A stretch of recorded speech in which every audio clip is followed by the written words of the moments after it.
북한과 중국 간의 관계가 크게 나빠져 이른바 조문 외교까지 사라지게 됐습니다. 북한 김정일 국방위원장의 3주기가 하루 앞으로 다가왔지만 중국은 북한에 조문단을 파견하지 않을 것으로 보입니다. 베이징 서봉국 특파원입니다. 중국은 지난해와 달리 올해 김정일 위원장의 3주기에 대표단을 파견하지 않을 것으로 안다고 베이징 외교 소식통이 밝혔습니다. 이 소식통은 북측이 중국의 3주기 기념식 참가 요청을 하지 않은 데 따른 것이라고 설명했습니다. 지난해 경우 북측은 중국 측에 참석 요청을 보냈고 중국은 류홍차이 북한 주재 중국 대사를 보냈습니다. 북측은 그동안 추모 행사에 초대했던 중국과 일본 기업인들도 올해는 초대하지 않은 것으로 알려졌습니다. 대신 중국과 일본 등의 베이징, 선양의 북한 공간 분향소를 찾도록 요청한 것으로 전해졌습니다.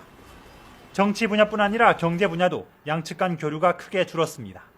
특히 북중 경협을 이끌었던 김정은의 고모부 장성택 처형 이후 1년간 지지부진한 상태를 면하지 못하고 있습니다. 올 10월까지 중국의 대북 수출액은 약 3조 2천억 원으로 지난해 같은 기간보다 1%가량 줄었습니다. 북한의 황금평 위화도의 경제특구 개발 역시 중국의 소극적 태도로 별다른 진척이 없습니다. 여기에다 양국 경협의 상징인 신압록강 대교도 사실상 완공됐지만 한 달이 넘도록 개통도 못하고 있습니다.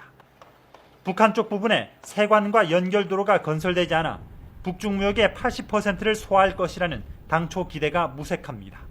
북중 갈등은 이제 누구 한쪽 먼저 손을 내밀기도 힘든 상황으로 악화돼 이른바 조문 외교까지 사라지게 됐다는 분석입니다. 베이징에서 YTN 서봉국입니다.